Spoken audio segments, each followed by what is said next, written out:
अस्सलाम वालेकुम नाज़रीन, मैं हूं रिजवान जाफ़र। सवाल है पाकिस्तान का, सवाल है पाकिस्तान के मुस्तकबिल का और इस दुनिया के मुस्तकबिल का जिसकी तरक्की जो है सिर्फ इंफॉर्मेशन टेक्नोलॉजी से वाबस्ता है।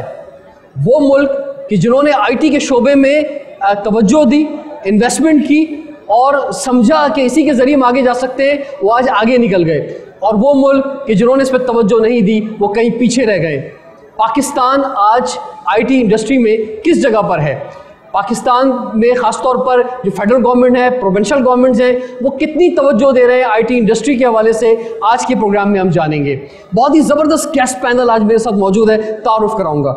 सबसे पहले हमारे साथ मौजूद है जनाब रज़ा अहमद सुकेरा साहब। आप डायरेक्टर हैं पाकिस्तान सॉफ्टवेयर एक्सपोर्ट बोर्ड के, ministry of IT and telecommunication, government of Pakistan. आपको प्रोग्राम में भी और कराची में भी खुशामदीद कहते हैं। हमारे साथ मौजूद हैं जनाब सुल्तान हमदानी साहब। आप पार्टनर हैं मेसन कंसल्टिंग से, आपको हम खुशामदीद कहते हैं। आईटी इंडस्ट्री के हवाले से आप बात करेंगे।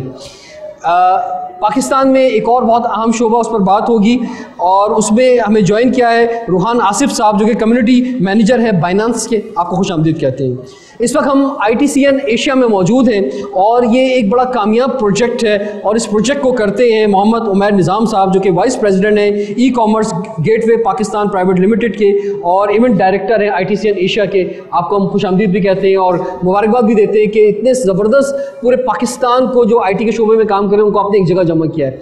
हमारे साथ मौजूद है सनी अली साहब जो कि एक्सट्रीम कॉमर्स का इदारा जिन्होंने बनाया और पाकिस्तान में ई कॉमर्स के पायनियर समझे जाते हैं। इस शोबे में बहुत काम किया है, पाकिस्तान में कम होते हैं, तो आज यहाँ पर मौजूद है तो हमारे लिए बड़ी अपॉर्चुनिटी है कि आप हमारे प्रोग्राम में भी मौजूद हैं। आपको खुशामदीद कहते हैं। और इसके साथ साथ हमारे साथ मौजूद हैं जनाब अहमद खान साहब, अब असिस्टेंट मैनेजर मार्केटिंग है नेटसोल की, आपको खुशामदीद कहते हैं।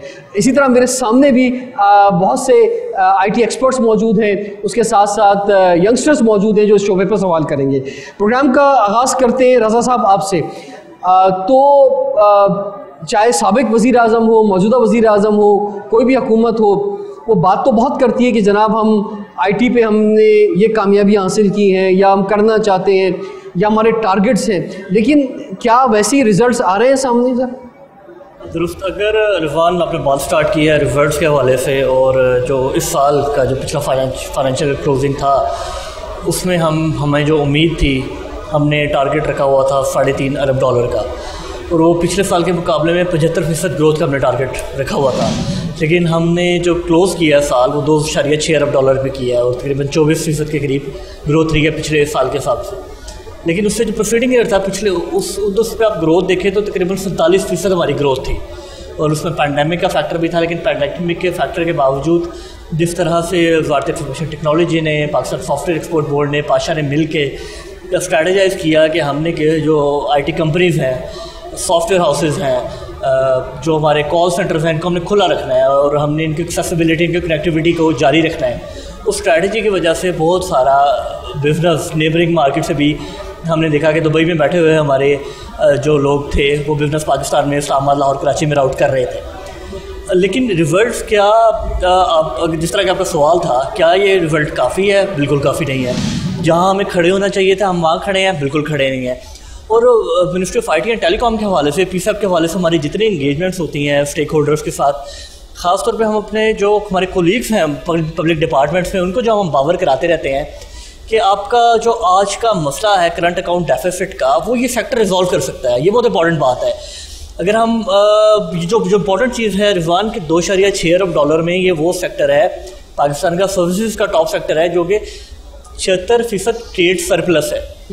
ये बहुत इंपॉर्टेंट फैक्टर है। इससे सारे इस शोबे में काम किया होता तो आज जो हम IMF के सामने या दुनिया के सामने हाथ फैला रहे होते हैं हमें नहीं फैलाने पड़ते। एग्जैक्टली। अगर आप छोटी ट्रेंच देख लें, अगर आपको $1.3 बिलियन की, $1.5 बिलियन की ट्रेंच चाहिए IMF की, और अगर हम वही ईज़ ऑफ डूइंग बिजनेस और कॉस्ट ऑफ डूइंग बिजनेस के इस सेक्टर के मसले हल कर दें, अपने फ्रीलांसर्स के इन बच्चों के मसले हल कर दें कि इनके जो cash flow, inward remittance, outward remittances हैं, इसमें रुकावटें ना हो और ये फ्रीली कैश मूवमेंट कर सकें। सुकेरा साहब, क्योंकि आप गवर्नमेंट को रिप्रेजेंट कर रहे हैं यहाँ पे फेडरल गवर्नमेंट को, और ये बेसिकली सब्जेक्ट भी फेडरल गवर्नमेंट का है। वैसे तो प्रोविंशियल लेवल पे भी आईटी मिनिस्ट्रीज मौजूद हैं, लेकिन बेसिकली ये सब्जेक्ट फेडरल मिनिस्ट्री का है। तो बहुत सारे सवालात हमारे पैनलिस्ट की तरफ से और जो हमारे सामने गेस्ट मौजूद हैं उनकी तरफ से आने वाले हैं आपकी तरफ। तो मैं अभी आपको थोड़ा सा रोकना चाहूँगा ताकि कुछ क्वेश्चन यहाँ पे जमा हो जाएँ। सुल्तान हमदानी साहब, हम कंपैरिजन करते हैं अक्सर बहुत सारे मामलात में यूरोप से, अमेरिका से, जो हमें नहीं करना चाहिए क्योंकि एक बहुत बड़ा डिफरेंस है। लेकिन इस शोबे के अंदर तो अगर हम नेबरिंग कंट्रीज से मवाजना करें, इंडिया से मवाजना करें, तो हम बहुत पीछे हैं। तो आप क्या समझते हैं, कहाँ लैकिंग कहाँ है? आप इंडस्ट्री को रिप्रेजेंट कर रहे हैं। जहाँ तक आप स्किल सेट की बात करें तो हम इंडिया से पीछे नहीं हैं, and you will be surprise to find out कि हमारी इंडस्ट्री के बहुत सारे प्लेयर्स ने रीजनल मार्केट्स में, मिडल ईस्ट में बहुत सारी इंडिया की बड़ी बड़ी कंपनीज़ को हमने बिड्स में बीट किया है। तो स्किल सेट अगर आप हमारा देखें, क्वालिटी ऑफ स्किल सेट देखें, तो we are an expensive resource in India, and most probably हम इंडिया को लूज़ करते हैं जब प्राइस के ऊपर बात आती है। तो इंडिया इज़ वेरी चीपर, और ये बात मैं इसलिए आपको बता रहा हूँ कि इंडिया की सप्लाई साइड के ऊपर उन्होंने हमसे काफ़ी, यानी कि 2 डेकेड्स पहले मेहनत की। 20 साल का उनके पास एडवांटेज है, और उनका जो NRI है वो इंडिया को ग्लोबल एक्सपोर्ट मैप पे लाए। हमारा NRP कॉन्फिडेंट नहीं था इतना कि पाकिस्तान के साथ काम करे, तो ये भी एक हेड स्टार्ट हमें नहीं मिला है। लेकिन the situation is change now we can leapfrog. अब हमें कॉम्प्लेक्स या खौफ नहीं करना चाहिए कि इंडिया कितना आगे। का तो बहुत बड़ा डिफरेंस है ना, हमारी एक्सपोर्ट देखिए, आप उनकी एक्सपोर्ट देखिए, तो एक बहुत बड़ा ह्यूज डिफरेंस है। बिल्कुल है। अच्छा, हमारी we are a complete supply side economics. हमारी फेडरल गवर्नमेंट से जितनी भी हेल्प हमें चाहिए और हम जितनी भी बात करेंगे वो हमें ये चाहिए कि हमें हमारा HR की ट्रेनिंग चाहिए जो बिलेबल HR बन जाए। अगर आप ये बात करें कि मुझे पाकिस्तान में डिमांड नहीं मिल रहा, या अगर आप ये बात करें कि पाकिस्तान को बिजनेस नहीं मिल रहा, no, that's not wrong. We have demand, we have people who are willing to work with us. हमारे पास सप्लाई नहीं है, ठीक है। और जब अब मसला ये जिसकी आप तारीफ़ कर रहे हैं, जिसकी माशाल्लाह रज़ा भाई भी तारीफ़ कर रहे हैं, हम सब भी जानते हैं कि जो हमने अभी तक ग्रोथ अचीव की है वो क्वालिटी मेंटेन करके की है। अगर हम प्रोजेक्ट उठा लें और 1000 आदमी फिर बाद में ढूंढें तो हम प्रोजेक्ट को भी ख़राब करेंगे, क्वालिटी को भी ख़राब करेंगे, पाकिस्तान का नाम भी ख़राब करेंगे। ठीक है, मैं आपकी तरफ वापस आऊँगा, ज़रा क्विक मैं जाना चाहता हूँ आज प्रोग्राम में। उमैर, आप फरमाएं, ये जो ITCN है, हम पिछले कई सालों से हम देख रहे हैं, तो इस तरह की जो इवेंट्स होते हैं, एक्टिविटीज़ होती हैं, जहाँ पे पूरे पाकिस्तान से, बल्कि पाकिस्तान से बाहर से भी लोगों को एक जगह जमा किया जाता है, मतलब इससे क्या बेनिफिट होता है, क्या कंट्रीब्यूट कर पाते हैं हम? सर बेसिकली ये 21 साल से हम कर रहे हैं, और इसका मकसद ये होता है कि सब लोगों को एक प्लेटफॉर्म पे लेकर आना। तो हमारे लिए जो सबसे अच्छी चीज़ होती है जो हमें नज़र आती है कि यहाँ पे अगर कोई टीनेजर है, वो भी आपको यहाँ पे पता है रोबोटिक्स की कंपटीशन हो रहा है, तो जब वो टेक्नोलॉजी में इंटरेस्ट लेता है तो हमें ग्रास रूट लेवल पे काम करना है। ग्रास रूट लेवल पे काम करने के लिए हमें टेक्नोलॉजी को दिखाना भी है और सबको एक प्लेटफॉर्म पे लेकर आना है। तो हमारा मकसद बेसिकली यही होता है कि सबको एक प्लेटफॉर्म पे लेकर आएँ, सारी कंपनीज़ को लोकल, नेशनल और इंटरनेशनल एक्सपोजर सबको दिया जाए, और this is what ITCN is doing. ठीक है, तो अब आपको क्या नज़र आ रहा है? जो हम देख रहे हैं बड़ी रौनक है, तो फ्यूचर आपको पाकिस्तान के ख़ासतौर पे जो बड़ी आबादी नौजवानों की है, वो आपको लग रहा है कि सारे काम छोड़ के शायद इसी तरफ आ गए? बिल्कुल सर, और आई थिंक इसमें बहुत से ऐसे लोग हैं पाकिस्तान में जो इसको भी प्रमोट भी कर रहे हैं कि ये जो चीज़ है, ये वो सेक्टर है जिसके अंदर काफ़ी ज़्यादा पोटेंशियल भी है। और अब बहुत सारे बच्चे जो पहले होता था कि सिर्फ डॉक्टर या इंजीनियर बन जाओ, अब वो स्किल सेट की तरफ जा रहे हैं। जो इस वक्त दुनिया में डिमांड है वो स्किल्स की है, वो डिग्री की इतनी डिमांड नहीं है। और यहाँ पे जैसे हमारे साथ सनी साहब बैठे हुए हैं, तो ही नोज बेस्ट के उन्होंने जिस तरह इन्होंने शायद पाकिस्तान में प्रमोट किया है स्किल डेवलपमेंट पे, आई थिंक। चलिए, आपने जिक्र किया तो मैं सनी साहब आपकी तरफ ही आना चाहूँगा। आप फरमाएं कि आपकी भी बड़ी ज़बरदस्त सक्सेस स्टोरी है, और पाकिस्तान में ये कॉन्सेप्ट देना ई-कॉमर्स का, फिर ट्रेनिंग्स करना, और फिर बहुत से यंग लोग जो फर्स्ट टाइम यहाँ पर आए, उन्होंने ट्रेनिंग ली, कम अरसे के अंदर वो अपने पैरों पे खड़े हो गए। क्या समझते हैं आप, हम और किस जगह पर हैं, कैसे आगे जा सकते हैं? गवर्नमेंट से क्या डिमांड है आपकी? ट्रेनिंग मैं नहीं समझता कि ट्रेनिंग प्रोवाइड करने से आप कैपेसिटी बिल्ड कर सकते हैं। एक्सट्रीम कॉमर्स जो है वो 5 साल पहले स्टार्ट हुई थी। हमने अमेज़ॉन पे बिज़नेस स्टार्ट करना सिखाया, अमेज़ॉन से स्टार्ट किया। अब इस वक्त इन 5 सालों में एक्सट्रीम कॉमर्स इवॉल्व होके कैपेसिटी बिल्डिंग प्लेटफॉर्म बन चुका है। अब ह्यूमन कैपेसिटी बिल्डिंग के लिए आप सिर्फ ट्रेनिंग करवा के किसी इंसान की कैपेसिटी नहीं बिल्ड कर सकते।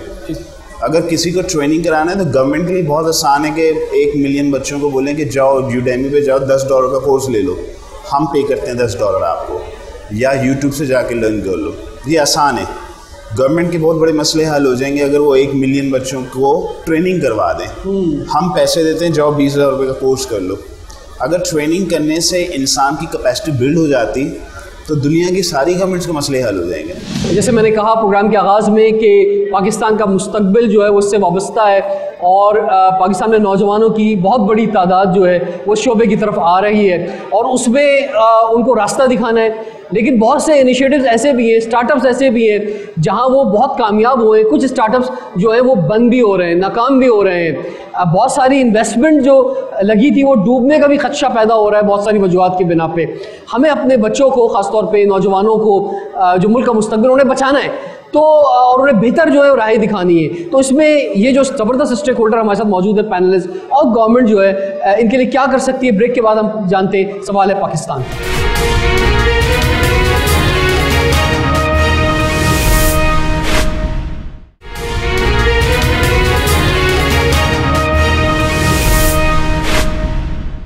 Welcome back. सवाल है पाकिस्तान का। आज हम बात कर रहे हैं कि पाकिस्तान में आईटी का मुस्तकबिल जो है वो कैसे बेहतर हो सकता है। हमारे साथ मौजूद हैं जनाब अहमद खान साहब, नेटसोल से वाबस्ता हैं। सर फरमाइए, साइज़ बढ़ाना है हमने इंडस्ट्री का, तो उसमें यकीनी तौर पे आप के इदारे बड़े इंपॉर्टेंट रोल अदा कर सकते हैं। और दूसरी बात यह है कि साइज़ बढ़ने के लिए ऑफ कोर्स दुनिया एक ग्लोबल विलेज बन गई है। हमें जो शेयर उठाना है जहाँ लोकल है उससे कहीं ज़्यादा इंटरनेशनल है, और हमारे पास एक गुड लक जो है वो ये है कि इतनी बड़ी यंग पॉपुलेशन मौजूद है, उसको इंगेज करके हम वो अपना शेयर बढ़ा सकते हैं। तो अभी आपके नज़दीक क्या चैलेंज आ रहा है, गवर्नमेंट से आपका क्या मुतालबा? आप बिल्कुल ठीक कह रहे हैं, बढ़ाना है हमें। और जो चैलेंजेस आते हैं, चैलेंजेस आते जाते रहते हैं, गवर्नमेंट से भी आते हैं, नेशनल लेवल पे भी आते हैं, इंटरनेशनल लेवल भी आते हैं, वो कोई ऐसी बात नहीं है। सक्सेसफुल इंसान वही होगा जो एक लॉन्ग इनिंग्स की तरफ जाएगा। आप चाहें आपको 2 साल में सक्सेस मिल जाए, वो नहीं होने वाला। आपको एक लॉन्ग इनिंग्स खेलनी पड़ेगी। सो वो साथ साथ है, वो चलता जाता है। हम लोग जो अपने आप को कंपेयर करते हैं, मैं आपकी साइज ऑफ द इंडस्ट्री के ऊपर बाद में आता हूँ, पहले मैं बात करता हूँ। हम लोग जो अपने आप को कंपेयर करते हैं ना कि हम कहाँ हैं, जनरली मैं देखता हूँ जब इसकी बात होती है तो लोग बहुत मायूस हो जाते हैं, और हम अपने आप को कंपेयर करते हैं हमारे जो नेबरिंग कंट्रीज़ हैं। मैं इसके ऊपर ये बात करना चाहता हूँ, हम लोग कंपेयर बिल्कुल करें, जिस मर्जी मुल्क से करें, but what we need to understand is कि हमारा जो हमसाया मुल्क है वो 1980s में आईटी ग्रेजुएट्स निकाल रहा था, हमने नहीं निकाले। ठीक है, हमारे ग्रेजुएट्स निकले हैं, ये फास्ट यूनिवर्सिटी होगी और बाकी यूनिवर्सिटी सॉफ्टवेयर की होगी, वो 2000s में निकले। तो वो हमसे 20 साल आगे हैं। We need to understand this. आप 20 साल का मुकाबला 2 साल में नहीं कर सकते। बाकी जो आपकी बात है ये इंडस्ट्री साइज की, देयर इज ग्रेट पोटेंशियल। बैठे हुए हमारे ई कॉमर्स के गुरु यहाँ बैठे हुए हैं, is doing amazing job. Freelancing के अंदर we are at number 4 globally. तो पोटेंशियल है और बहुत पोटेंशियल है। और जो आप बात कर रहे हैं ना तीसरी चीज़ की, कि हमारा जितना भी काम हो रहा है, माशाल्लाह हमारे इस वक्त 7 मुल्कों में हम लोग लोकेटेड हैं, पर हमारा मेजर जो काम हो रहा है वो पाकिस्तान से हो रहा है। सुल्तान साहब आप फरमाएं, क्या मकसद मुझे बताया ना, जो नौजवान प्रोग्राम देख रहे हैं, एक तो वो है कि जो प्रॉपर डिग्री लेकर आ रहे हैं, एक ये शॉर्ट कोर्सेज करके आ रहे हैं, फिर आपके इदारों में क्या कैपेसिटी बिल्डिंग के लिए क्या काम हो रहा है? हमारा तो क्योंकि हमारा बहुत हाई टिकट प्राइस होता है, तो हमारा तो जो भी बच्चा हमें ज्वाइन करेगा हम उसको खुद ही ट्रेनिंग में इन्वेस्ट करते हैं, और हमारा बच्चा जो है वो बिलेबल होता है मैक्सिमम 1.5 साल में, मिनिमम 6 महीने में बहुत ही ज़्यादा एक्सपर्ट हो। तो मेरी एडवाइस ये होगी कि डिग्री आपको जॉब नहीं दिलाएगी, स्किल आपको जॉब दिलाएगा। तो अगर आप डिग्री लेना भी चाह रहे हैं, if you are in engineering background and if you love engineering, आप ज़रूर करें, लेकिन साइड में अपने कैरियर के लिए इंडस्ट्री से लॉबी करें। ITCN वी थैंक उमैर निज़ाम की, उन्होंने स्टूडेंट्स के लिए भी एक बड़ा एक दिन रखा होता है, वो स्टॉल्स पे आते हैं। हमने यहाँ पे पहले जॉब फेयर्स भी कर चुके हैं। हम स्टूडेंट्स को हमारी वेबसाइट्स पे भी बताते रहते हैं हम ये स्किल ढूंढ रहे हैं। तो डिग्री के साथ अपना स्किल, जिसको हुनर कहते हैं, हुनर ज़रूर डेवलप करें, क्योंकि that will get you a job in a in a corporate organization from the industry. Mohan साहब फरमाइए, बड़ा इम्पोर्टेंट शोबा है आपका और जिस पर अक्सर डिबेट होती है लेकिन कोई रिजल्ट निकल नहीं पाते, अब क्या मुतालबा है? बिल्कुल, सबसे पहले तो एक ये बात है कि पाकिस्तान में काफ़ी अरसे से मैं देख रहा हूँ कि दो बज़वर्ड्स बहुत चल रहे हैं, एक फाइनेंशियल इंडिपेंडेंस, एक फाइनेंशियल फ्रीडम। लेकिन इस पर जो हम सबसे ज़्यादा अहमियत की हामिल बात ये होगी कि अगर हम इस पर फोकस करें कि फाइनेंशियल एजुकेशन वाला पार्ट जो है, लोगों को अभी भी ये नहीं पता कि है क्या, होता कैसे है। चंद ग्रुप्स हैं वो फॉलो करते हैं। सीखना सबसे अहम है हर शोबे में, चाहे आप कोई भी स्किल सेट है। हमारी पाकिस्तान में मौजूदगी का मकसद सिर्फ ये है कि हम एक फाइनेंशियल एजुकेशन प्रोवाइड कर सकें, एक प्लेटफॉर्म प्रोवाइड कर सकें जिसकी तरफ लोग आ सकें। पूरी दुनिया भर में इनोवेशन की तरफ बड़ा काम है। क्या मुतालबा है आपका गवर्नमेंट से, फरमाइए। बिल्कुल, गवर्नमेंट से हमारा यही मुतालबा है कि हाँ, हमसे मीटिंग करें, सुने हमें, क्या हमारे मुतालबात हैं, कैसे ये इकॉनमी के लिए बेहतर है, कैसे आप पाकिस्तान इससे बहुत तरक्की कर सकता है और ये मुमकिन है। सिर्फ इसमें चंद अहम नुकात पर गौर ज़रूरी है और वो हम समझाने के लिए समझ नहीं पाते कि भाई ये करेंसी है क्या, जो नहीं समझ पाते उन्हें ज़रा फरमाएं। तो ये एक डिजिटल करेंसी अगर आसान ज़बान में किसी लेमैन बंदे के लिए समझने के लिए ज़रूरी है, तो ये एक डिजिटल फॉर्म ऑफ कैश है। इसमें तमाम मनी के एस्पेक्ट्स मौजूद हैं ऑलरेडी, कि अगर मीडियम ऑफ एक्सचेंज है, दुनिया में एल सल्वाडोर हो गया, लीगल टेंडर भी बन रहा है, मास अडॉप्शन की तरफ ये जा रहा है। अब इससे फ़ायदा आपको सबसे ज़्यादा क्या है कि जैसे आम करेंसी होती है कोई भी, वो एक सेंट्रल अथॉरिटी होती है जो इसको होल्ड करती है, राइट। आप अगर बैंक में जाते हैं, आपको बैंक वालों से परमिशन लेनी पड़ती है, तो ये इलीगल नहीं है, अनरेगुलेटेड है। ये आई थिंक एक बहुत क्लैरिफिकेशन रिक्वायर्ड है, क्योंकि ये नई चीज़ है जिसका नाम जो है आप क्रिप्टो करेंसी कहें या आप क्या क्या क्या नाम क्या लेना चाहेंगे इसका? ये क्रिप्टो करेंसी है जो ब्लॉकचेन की टेक्नोलॉजी पे बेस्ड है। ठीक है, ठीक है। तो अब आप फरमाइए रज़ा साहब कि वैसे जब दुनिया में ओपन है तो पाकिस्तान में क्यों नहीं है क्रिप्टो करेंसी? मिनिस्ट्री ने एक कमेटी नोटिफाई की है जो कि बड़ी एक्टिवली इस पर काम कर रही है। नेशनल कमेटी कॉन्स्टिट्यूट हुई है जिसका सेक्रेटरी भी मैं हूँ। ये blockchain and distributed laser technologies के ऊपर एक कमेटी कॉन्स्टिट्यूट की गई है और पर्पस हमारा ये है कि जो ब्लॉकचेन की यूज्ड केसेस हैं उसको हम फॉर्मुलेट करें। दुनिया में जो ब्लॉकचेन को इस्तेमाल करते हुए ज़राअत के शोबे में, सेहत के शोबे में, आम सोशल वेलफेयर के लिए, सिटीज़न की ज़िंदगी आसान बनाने के लिए, सिटीज़न सर्विसेज के लिए जो ब्लॉकचेन टेक्नोलॉजीज़ यूज़ हो रही हैं उसके यूज़ केसेस को हम कंपाइल करके सामने रखें ताकि जितने फेडरल और प्रोविंशियल स्टेक होल्डर्स हैं उनको सामने रखते हुए अपनी पॉलिसीज़ डेवलप कर सकें। ना सिर्फ पॉलिसीज़ डेवलप कर सकें बल्कि इन टेक्नोलॉजी के इंट्रोडक्शन के लिए एक वे फॉरवर्ड आगे डिवाइस हो सके। तो हमारा ज़्यादातर फोकस पॉलिसी पर्सपेक्टिव में ब्लॉकचेन को, डिस्ट्रीब्यूटेड लेजर टेक्नोलॉजी को सामने रखते हुए, जिस तरह हम बात करें इस कमेटी में दुबई का स्मार्ट गवर्नमेंट का जो आर्किटेक्चर जिन्होंने रखा डॉक्टर सोहेल मुनीर ने, वो भी इस कमेटी का हिस्सा हैं। तो जो दुबई का लर्निंग कर्व है हमारी कोशिश है कि वो उसको भी इसमें इनकॉर्पोरेट करें। ठीक है, सनी अली साहब फरमाइए, ये जो स्टार्टअप्स हैं अमूमन होता क्या है, सक्सेस स्टोरीज़ की जब हम बात करते हैं तो हमें जो सक्सेस होते हैं स्टार्टअप वो तो नज़र आ रहे होते हैं लेकिन जो फेल हो गए वो नज़र नहीं आते। अच्छा, सोशल मीडिया पे भी वही नज़र आते हैं, लोग उन्हीं को पेश कर रहे होते हैं कि जनाब फ़लाँ शख्स आया और 1 साल में इतना कामयाब हो गया, लेकिन वो लोग जो नाकाम हो गए उनके बारे में जो बात नहीं आती। तो ये तो माजी में चल रहा था, लेकिन अभी लेटेस्ट ये है कि जो कामयाब भी हुए ऐसे बहुत से स्टार्टअप वो भी बंद हुए। तो उससे आप क्या समझते हैं कि एक कॉन्फिडेंस मार्केट का टूटा है या मार्केट में अभी भी जान मौजूद है और कॉन्फिडेंस लोगों का नहीं गया है, लोग इन्वेस्टमेंट करने के लिए, नए स्टार्टअप्स लाने के लिए तैयार हैं? देखिए, कॉन्फिडेंस लोगों का स्टार्टअप में तो नहीं टूटेगा। उसकी वजह यह है कि सबको मालूम है स्टार्टअप का सक्सेस रेट है 0.5%। 200 में से एक स्टार्टअप कामयाब होता है, 199 फेल हो जाते हैं। तो कॉन्फिडेंस स्टार्टअप पे इसलिए नहीं टूटता कि डिज़ाइन जो इकोनॉमिक एक्टिविटी या इन्वेस्टमेंट जो इंस्टीट्यूशन स्केल पे डिज़ाइन है वो इसके अराउंड ही डिज़ाइंड है।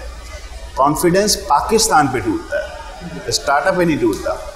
पाकिस्तान के मसाइल, करेंसी के मसाइल, इन्फ्लेशन के मसाइल, जो कैपिटलिस्ट सारे अमेरिका से फंडिंग आती है हमारी या लोगों की आती है, वो फिर पाकिस्तान में स्टार्टअप पे इन्वेस्ट करते हुए डरते हैं। ठीक है, ये अब वजह है बड़ी। ठीक है जी, नाज़रीन, इस वक्त जो मेरे सामने आईटी से वाबस्ता कुछ लोग मौजूद हैं, इसके अलावा यंगस्टर्स जो हैं वो मौजूद हैं। इनके पास बहुत से सवालात हैं हमारे पैनलिस्ट के लिए, लेकिन हम ये सवाल इनसे जानेंगे ब्रेक के बाद। सवाल है पाकिस्तान का।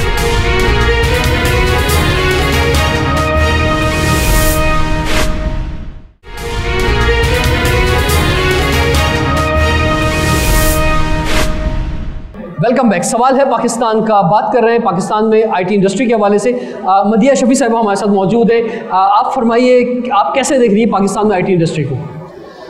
IT industry I think groom कर रही है बहुत ज़्यादा। लास्ट गवर्नमेंट में भी हमने देखा कि किस तरह से आईटी एक्सपोर्ट बढ़ी हैं, बाकी जो डिफरेंट काइंड ऑफ एक्टिविटीज़ हुई हैं वो भी बहुत ज़्यादा बहुत एक रिकग्निशन मिल रही है आईटी इंडस्ट्री को पाकिस्तान में। But there are some factors which needs to be discussed by the government, private sector को, दोनों को इकट्ठे बैठ के डिस्कस करना चाहिए, because the kind of uncertainty अभी जिस टाइम पे है, तो इसमें फिर बिजनेसेस आर मोर वो देख रहे हैं कि बाहर ही शिफ्ट कर दें अपनी जो कम्प्लीटली।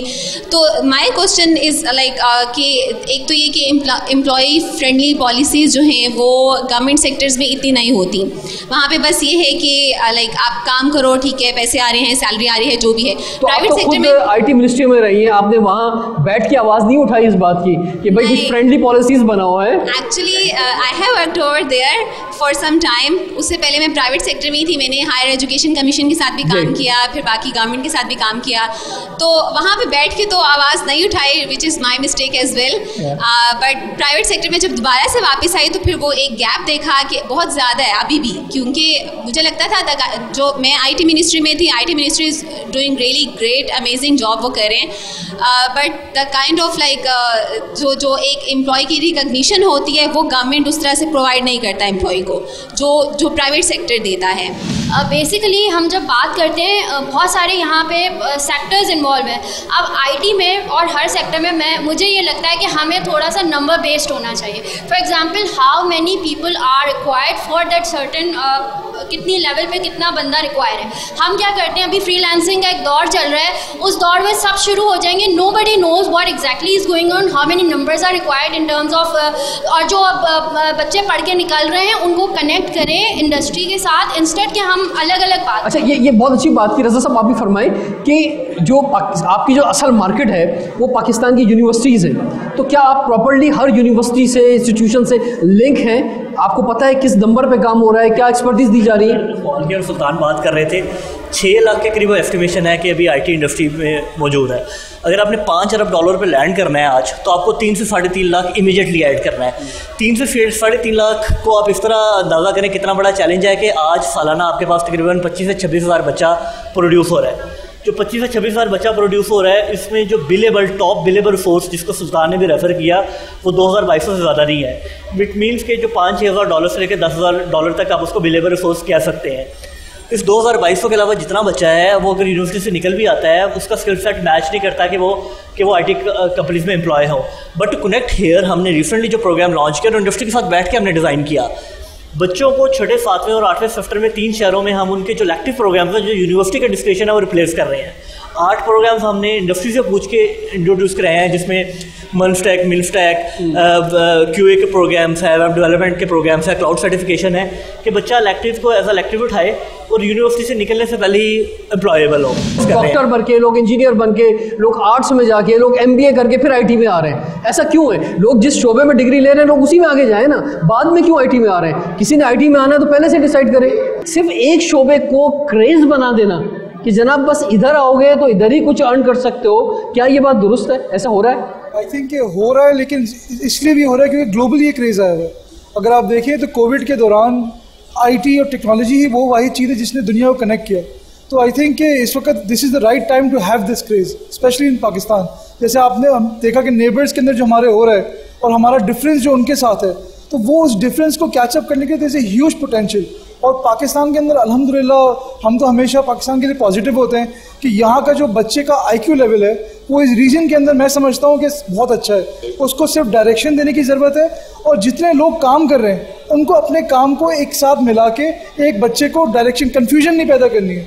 हमारे यहाँ पे हर बंदे का मसला प्रॉब्लम ये है कि हर इदारा, गवर्नमेंट इदारा बेसिकली, वो अपना काम खुद कर रहा है, लेकिन वो मिल के काम नहीं करता। जब मिल के काम करेंगे तो डायरेक्शन मिलेगा, पर्पस मिलेगा और फिर ग्रोथ होगी। ठीक है सनी, आपसे भी यही सेम सवाल है कि वो जो एक क्रेज़ है, वो सारा दौड़ आपकी तरफ है, ये सारा बच्चा जो है वो आप जैसे और इदारे जो हैं लोग उस तरफ जा रहे हैं, तो आप समझते हैं कि मतलब यही डायरेक्शन ठीक है? क्योंकि आईटी तो एक बहुत बड़ा शोबा है। करियर काउंसलिंग की ज़रूरत है, तो बच्चे आते हैं करियर काउंसलिंग के लिए कि मैं PHP कर रहा हूँ या मैं जावा पे काम कर रहा हूँ, तो हम उसको बताते हैं बिल्कुल सही जा रहे हो। और इसी में कंटिन्यू करो, क्योंकि आईटी एक इंस्टीट्यूशनलाइज इंडस्ट्री है। ई कॉमर्स अभी एक इंस्टीट्यूशनलाइज इंडस्ट्री नहीं बनी पाकिस्तान में, अभी ये इनफेंसी में है, अभी ये ग्रो कर रही है, अभी इसमें ग्रो करना है। तो जो लोग करियर ओरिएंटेड हैं, आईटी कंपनीज में जॉब करना चाहते हैं, वो हो सकता है वहाँ ज़्यादा पैसे बना लें, यहाँ कम बनाएंगे।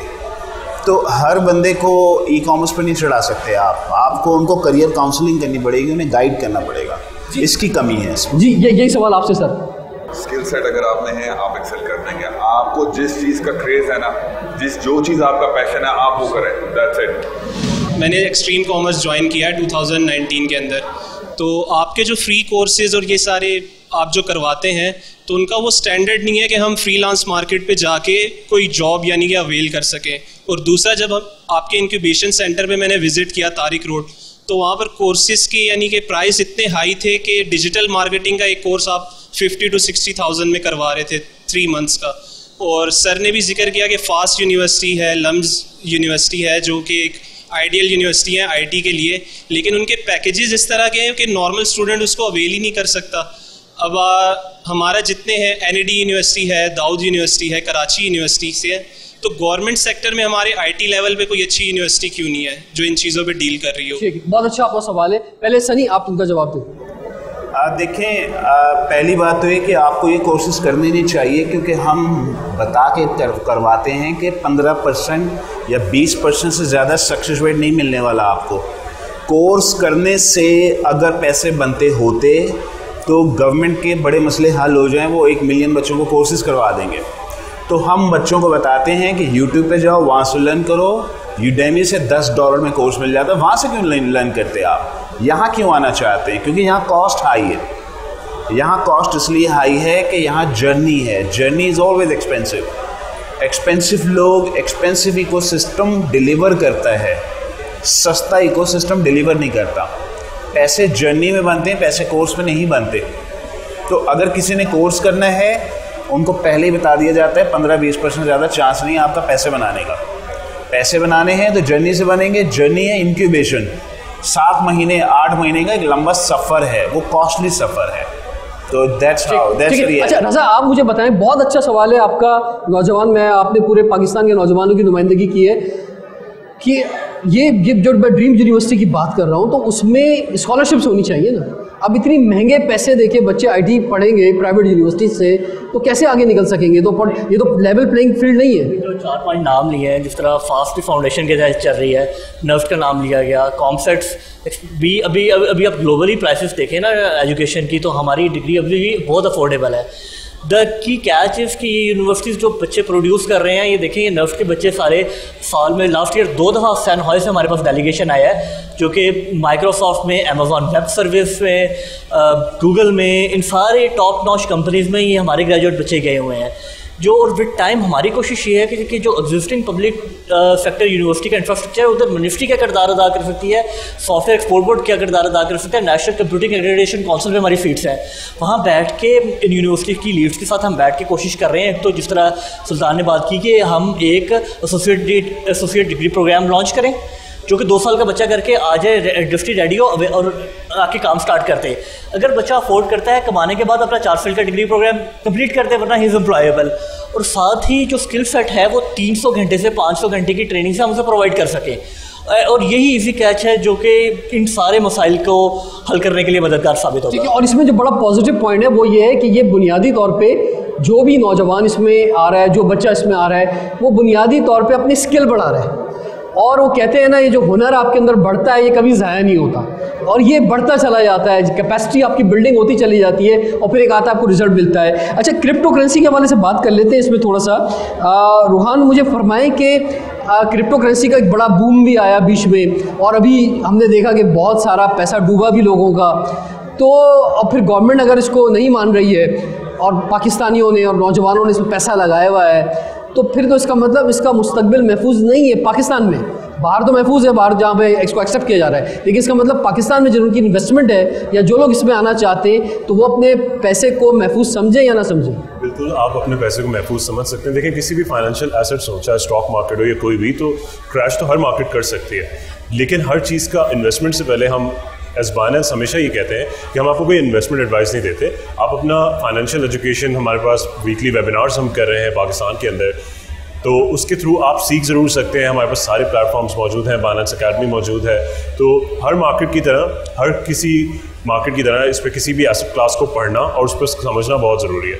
और जहाँ तक बात रही कि कितना सिक्योर है या नहीं, तो आप दुनिया भर में अगर एडॉप्शन आ रही है, ये लीगल साइड पे जा रहा है, तो क्यों जा रहा है उसके पीछे। तो इन्वेस्टमेंट से पहले इसमें एक अहम बात है कि आप यूज़ केस हर प्रोजेक्ट का ज़रूर पढ़ें, समझें कि वो चीज़ सॉल्व क्या कर रही है। पाकिस्तान में हो या यहाँ, लोग नॉर्मली इस तरह करते हैं कि इन्वेस्टमेंट समझते नहीं है, किसी ने कहा बढ़ जाएगी, आपने इन्वेस्ट कर दिए अपने पैसे, तो फिर आप रिस्क ही ज़्यादा होते हैं। लेकिन जो मार्केट अगर ये वॉलेटाइल है, यही इसको थोड़ा सा डिफरेंट बनाता है बाकी ट्रेडिशनल एसेट क्लासेस से। और जितना ठीक है, अब ज़रा थोड़ा सा मैं टिप चाहूँगा आपके पास, 1-1 मिनट है आप सारे पैनलिस्ट के पास। जो नौजवान हमें देख रहे हैं उन्हें कोई अच्छा सा टिप दे दें, तो उन्हें एक बड़ा ज़बरदस्त कोई बेनिफिट मिल जाए। तो मैं स्टार्ट करना चाहूँगा आपसे सर, सुल्तान हमदानी साहब। ये टिप का मतलब ये है कि जैसे मैं स्टार्ट चले मैं अपने आप से करता हूँ। मैं ये कहता हूँ कि जनाब आपके लिए पूरी दुनिया ओपन है, सिर्फ पाकिस्तान नहीं। अगर आप आईटी इंडस्ट्री में आते, आप अपने आप को देखिए कि आपको किस एरिया में आना है, उसके बाद जैसे जैसे आपकी स्किल बढ़ती चली जाएगी, मुस्तकबिल आपके लिए रोशन होता चला जाएगा। अपने आप को एक जॉब तक या किसी एक चीज़ तक महदूद ना करें, और बस स्काई इज़ द लिमिट, और आप कहाँ तक पहुँच सकते हैं इसका आपको अंदाज़ा नहीं है। सर आप चाह रहे हैं मैं कोई एडवाइस कर दूँ? जी बिल्कुल, मैं टिप चाह रहा हूँ नौजवान जो देख रहे हैं। हाँ, तो मैंने तो पहले भी यही कहा है कि आप चाहे लम से, GIK से, फास्ट से भी डिग्री कर रहे हो, फोकस ऑन अ स्किल। कोई एक स्किल सेट को आप एक्वायर करें, स्किल सेट आपको फ़ौरन एम्प्लॉयबल बना देगा। और दूसरा मेरा स्टूडेंट से तो यही होता है हमेशा कि आप अपनी खुद भी रिसर्च करें। हमारे ज़माने में तो हमें पता नहीं लाइब्रेरीज में जाना पड़ता था, आप तो फ़ौरन रिसर्च कर सकते हैं। जस्ट डू R&Ds के फेलियर्स और जितने भी बड़े बड़े कंपनीज हैं वो कैसे बनी थी, तो आपको समझ जी रज़ा साहब वेरी क्विक। मेरी सजेशन तो गालबन आपने दे दी, लेकिन यूनिवर्सिटी से जब भी इंटरेक्शन होता है, खासतौर पर कंप्यूटर साइंस के बच्चों से मैं हमेशा कहता हूँ कि आप पहले, दूसरे या तीसरे सेमेस्टर में आपने वेट नहीं करना कि 8 सेमेस्टर्स कंप्लीट होंगे, 4 साल का डिग्री प्रोग्राम कंप्लीट होगा तो मैं एम्प्लॉयबल होगा। आप पहले सेमेस्टर से ही वो आपके अंदर आग लग जानी चाहिए। और वो जो स्किल सेट और हुनर पे बार बार सारे फेलो पैनलिस्ट बात कर रहे हैं, वो स्किल सेट एक्वायर करने के लिए आपको डिग्री प्रोग्राम ख़त्म करने की ज़रूरत नहीं है, अभी से उसी तगदो में लग। ठीक है उमर, अपने कंफर्ट जोन से बाहर निकले और लोगों से मिले। आई थिंक नेटवर्किंग जो है ना सबसे ज़्यादा इम्पोर्टेंट चीज़ है आजकल के ज़माने में। और ITCN जैसे इवेंट्स और भी जहाँ पे भी होते हैं, जो भी इवेंट होता है उसमें जाए, विजिट करें और लोगों से नेटवर्क करें, ताकि आप सीखेंगे नहीं। ठीक है रोहान। पाकिस्तान में डिलेमा है कि आपको जिस चीज़ में इंटरेस्ट हो आप उसमें जाएं, लेकिन मैं ये मशवरा दूंगा कि आप नई चीज़ों को जब तक पढ़ेंगे नहीं तो आपका इंटरेस्ट उसमें बनेगा कैसे। आपका एक्सपोजर ही नहीं है, अगर क्रिप्टो है, ब्लॉकचेन है और कई नई चीज़ें ई-कॉमर्स की बहुत ज़्यादा आ रही हैं, आप पढ़ेंगे नहीं तो आपका इंटरेस्ट डेवलप कैसे होगा। तो जाने, पढ़ें और फिर करें। ठीक है अहमद खान साहब। जी, मैं 2 बातें करना चाहूँगा। पहली चीज़ तो ये, नथिंग इज़ इम्पॉसिबल।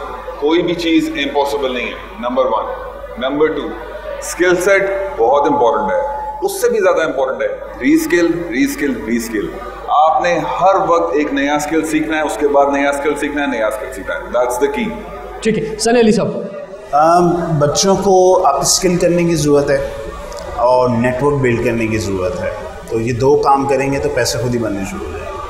ठीक है जी, बहुत बहुत शुक्रिया तमाम पैनलिस्ट का। मेरे सामने जो नौजवान बैठे हुए हैं, जो IT एक्सपर्ट्स बैठे हुए हैं, आप सबका भी बहुत बहुत शुक्रिया। बस पाकिस्तान का मुस्तकबिल IT इंडस्ट्री में एक बड़ा इंपॉर्टेंट रोल है। अगर आज भी अगर गवर्नमेंट जो है वो इसको मजबूत तरीके से पकड़ ले इस शोबे को, तो हम बहुत आगे जा सकते हैं। हमारे पास यंग आबादी है और उसको भी जॉब्स चाहिए, उनको भी जो है अपना बिजनेस करना है। तो ये सिर्फ इसी से मुमकिन हो सकता है कि IT इंडस्ट्री की तरफ जो है मुकम्मल फोकस हो गवर्नमेंट का। बहुत अच्छे इनिशिएटिव माजी में कुछ पिछले 7-8 सालों में लिए गए, लेकिन मज़ीद फोकस करने की ज़रूरत है। रिजवान जाफर को इजाज़त दीजिए। सवाल है पाकिस्तान।